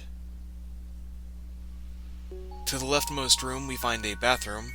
It's well made, and going to the back, it's a study. Nothing more. Going right, it's a bedroom. One that also encapsulates that feeling of nostalgia for me. Or maybe I'm just tired. Even though I'm asleep. Up the stairs, we find a kitchen, and it looks kinda gross to me. Finally, down below the steps is a nicely themed room. I can't say much more about it. Let's just keep going. Let's just head in. Well, this is a nice little study. I think it's rather pretty, in fact. Going left, we find another nice bathroom. The rear room. The mermaid set. Again. Cool. That's a pretty neat window effect, though. That's kind of cool. To the right, a child's room. This is also really nice and nostalgic. I enjoy it. I like the kitty theme a lot. It's one of my favorites, if you couldn't have guessed from my earlier story about potentially setting up a whole island around it. Up we go again. Oh, This is actually kind of charming. Cool. It's another nice little lounge. You know, I'm beginning to realize something. It's began to rear its ugly head a bit ago now, but I think now I'm starting to actually understand it. The uneasy feeling I keep getting, and I keep bringing up, that's in my gut, that isn't fear. It's those memories. The same ones that I was talking about earlier that I and many others cling so tightly to. They aren't the same anymore. There still is joy and nostalgia in them to be found, but time has begun to distort them. I suppose it does with all things. Think back, for example, to a better time of day, of pure elation, one of your youth, potentially, and most likely. But do you really have a day like that, or a time that you can think back of? And do you really dream about them? You may seek more or may try to make new ones in terms of good memories, but it won't ever be the same happy moment again that you once thought so much of.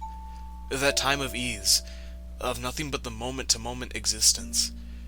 That time is gone. You grow, you change, and so too do those sweet memories, now sour with the inevitable passing of time. Learn the truth. You learn the truth of where we are, and you learn the truth of memories. Our dreams. Through them we can witness what many simply look away from. The past, its joy, and in truth, its heavy despair. These feelings are my pain, and my bygone joy made manifest. In the one place I can't run or simply ignore or look away from, the one that none of us can. Myself, the core of me.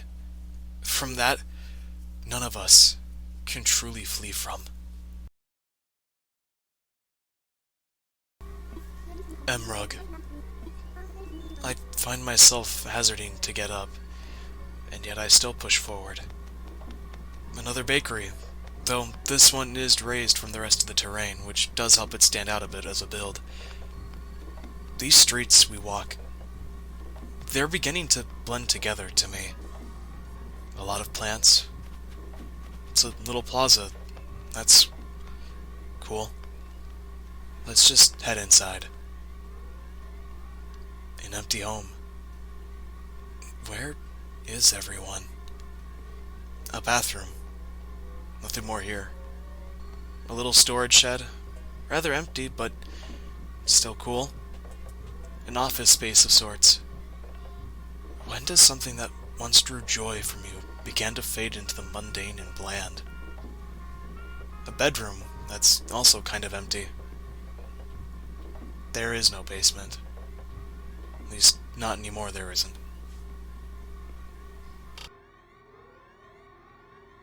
Sandy Star. Really cool flag. Some cool castle walls here. This is kind of charming. Also, I love this derpy squirrel here. It's a really nice pattern. And this was kind of neat too. And here is the house. The only one here. A nice living space. I always like the pillars that people place to kind of extend the room and make it feel more alive than it actually is. Going left is a nice little kitchen. Always nice. Back room is uncomfortable. It's uncomfortably familiar to me. To the right is a little study, or waiting room. Up the stairs we find a cozy bedroom. The basement is a lounge to hang out. Standard, but still useful. I can't wait to see what's next.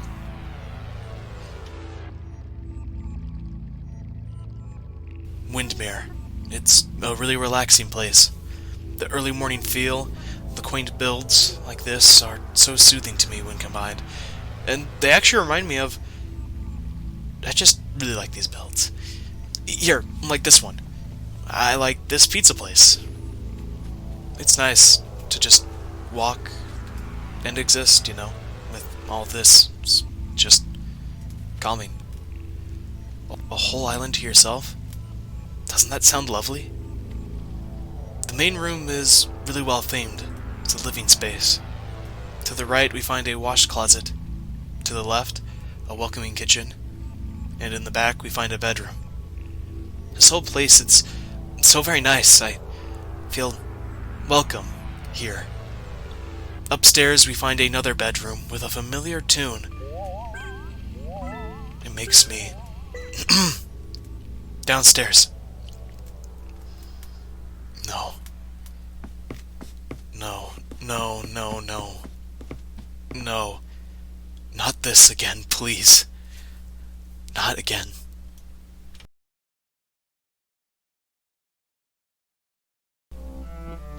New meadow, and oh my lag.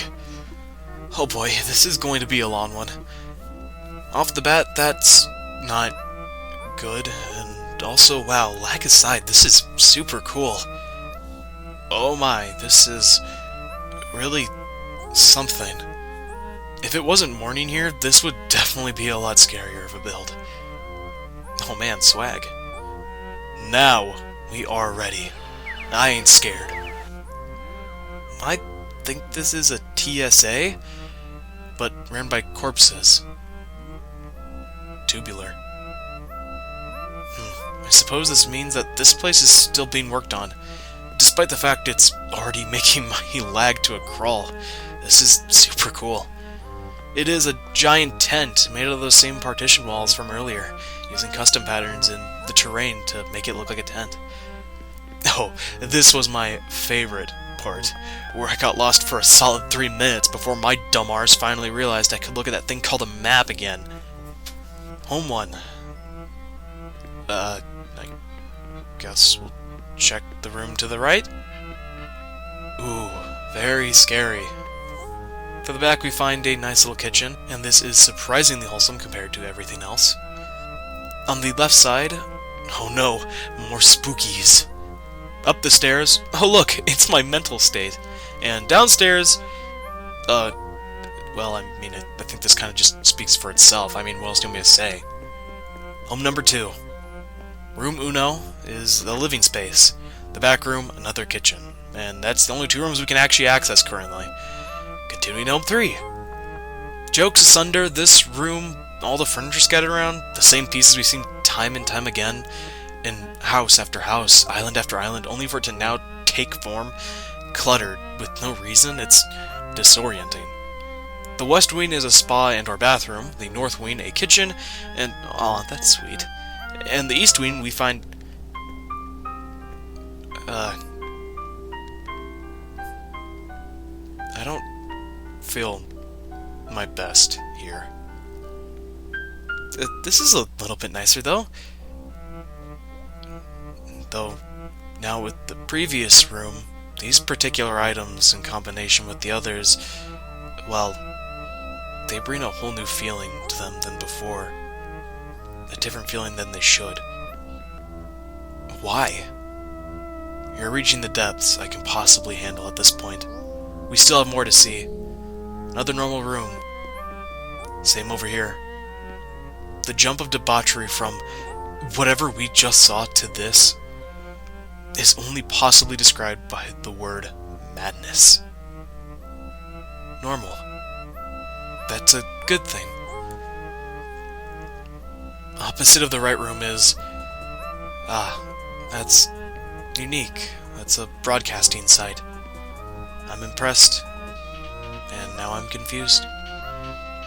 Okay, now this is genuinely madness. And we still aren't done, by the way. Oh, it's falling apart.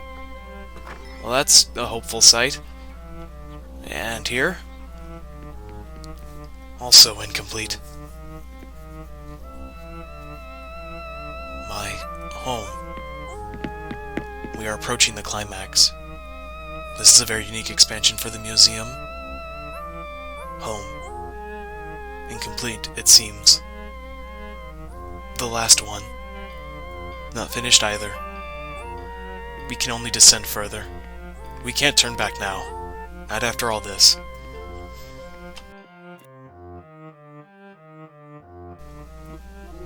Zero. 2. 0. 9. K. E. Whether it's my madness I've just experienced or the madness of another, we still have more to see in here. More lag, though I'm not surprised. And I'm also not surprised to see this particular shop here. This is rather neat. More haunted pieces of art. That's always comforting. A cool movie theater. And here we are already. Time sure does fly when you're having fun. This room, it's nice. Really, it's soul cleansing. This room, to the left, it's also calming in its own way. Heading on the back is a rather funny little garden. Oh, how it's nice to see you again, old friend. Going right, another blissful room. It's making me happy, this home. Genuinely happy. The normal, it's comforting. To find myself in the warm embrace of the known, the mundane, the expected.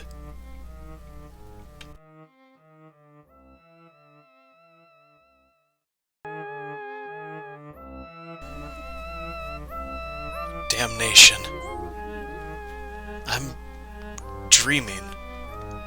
Or is this... well, for something with a terrible name, the dreamscape itself is rather normal, simple, and pretty even at times. This is nice even. Yeah, this is cool. I can't. No, is this familiar? It's just all so familiar to me. The sound of my steps is one of the few consistencies that tethers me to my own existence. I find, though, that existence is now haunting me. Here we are. Boring. Pointless. This is nothing. I no longer desire such hollow forms of fleeting joy. Normal, but not uncomfortable. Normal, but not comfortable. This is me? Or am I incapable of even understanding what my sense of self is anymore? Have I looked too far inward?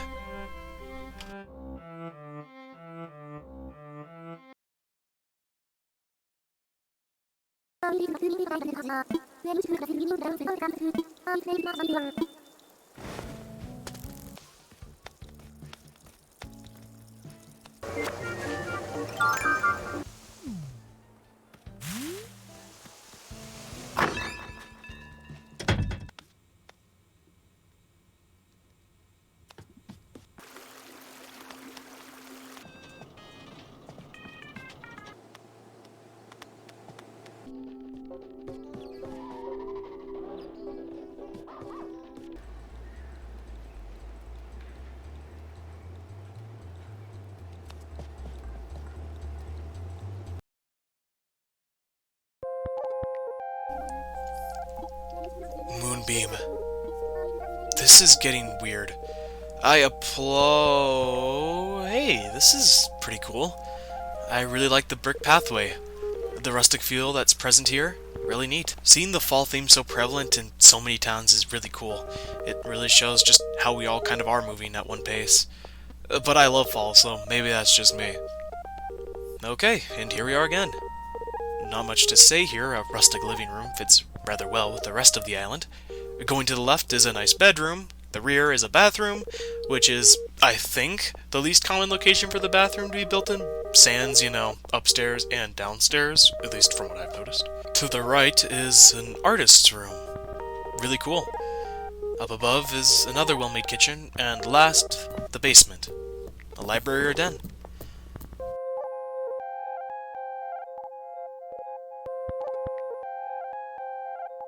And here we are. This is as deep as we can go, at least for the time being. Lumos. This is rather nice. Before we continue, we might as well tally up those final numbers of the top 5 villagers now. So, I've been keeping track of every single villager every single time I go into a dream. I open up my phone, and I write down a tally of each of the villagers. Coming in 5th is Kabuki the cat. 4th is Molly the duck, which genuinely surprised me to see a duck being this high up. Not that they're bad, they're just a lot less common to see as a loved type of species in this game. Just barely coming in 3rd over Molly, and I mean just barely by literally 1 point, is Shino the deer.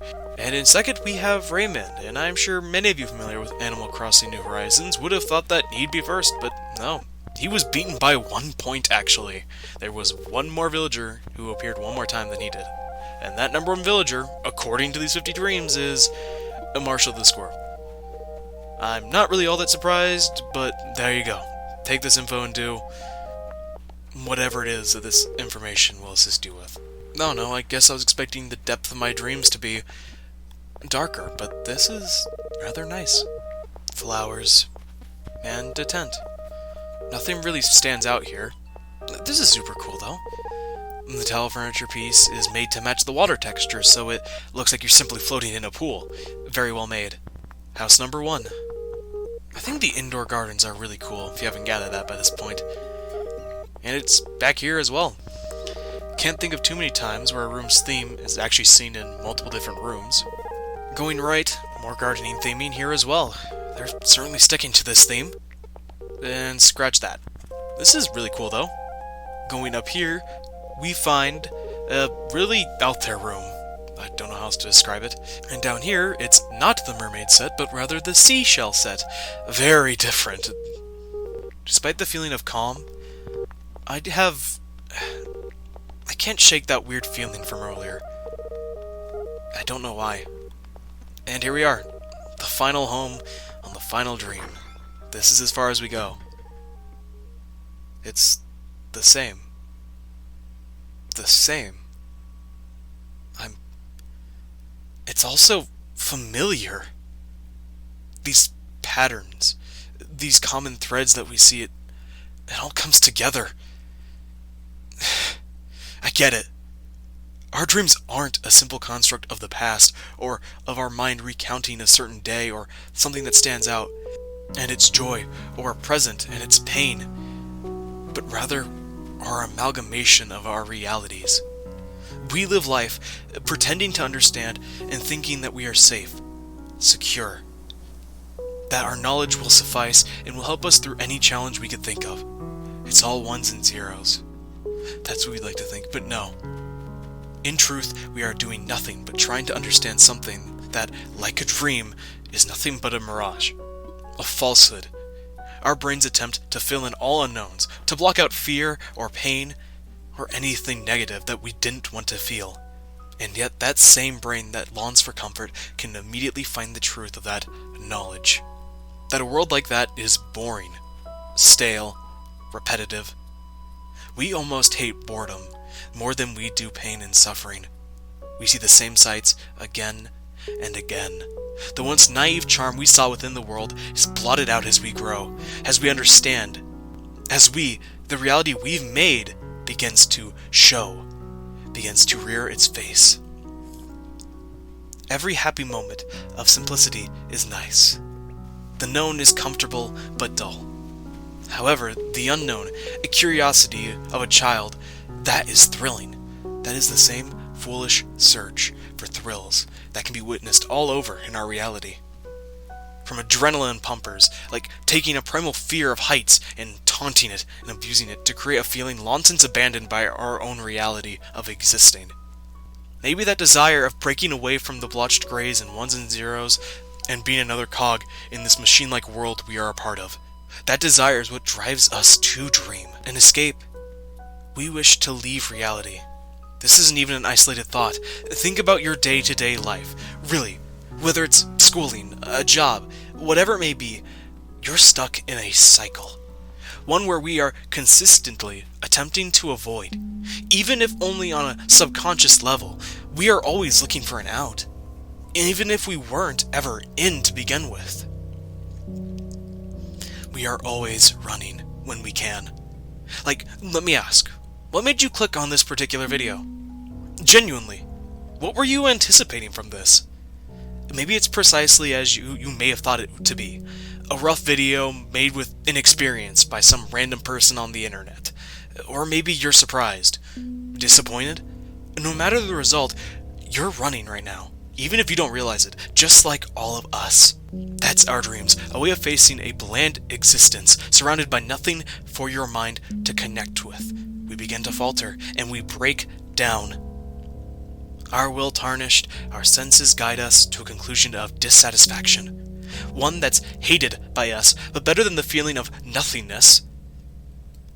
Our dreams, they will reflect that escape for all of us, to a conclusion of dissatisfaction. Our wills reflect that escape, that yearn for it, that all of us have. Even our darkest ones that make us afraid, the ones that make you wake up within a cold sweat, are nightmares. That's our dreams. Or maybe it's deeper. Something that can comprehend so much, can't even understand itself. It's not Occam's razor here that we're dealing with. Or so we think. Or rather, dream. An unstoppable force meaning an unbreakable object. We can't fathom an outcome based on preconceived notions that we ourselves created for our reality, of our existence, of our reality, something we built up for ourselves to feel comfortable. Our completion principle, it demands the mundane, the safety, the boring day-to-day existence, while the deeper you look inward is i.e. a gateway that being our dreams, we see in truth. We desire anarchy, fear, a reason to fight, drama. We fuel that anger willingly and openly on the day-to-day. Look at how we all live our lives even now, all accumulating in the unescapable wonder known as dreaming.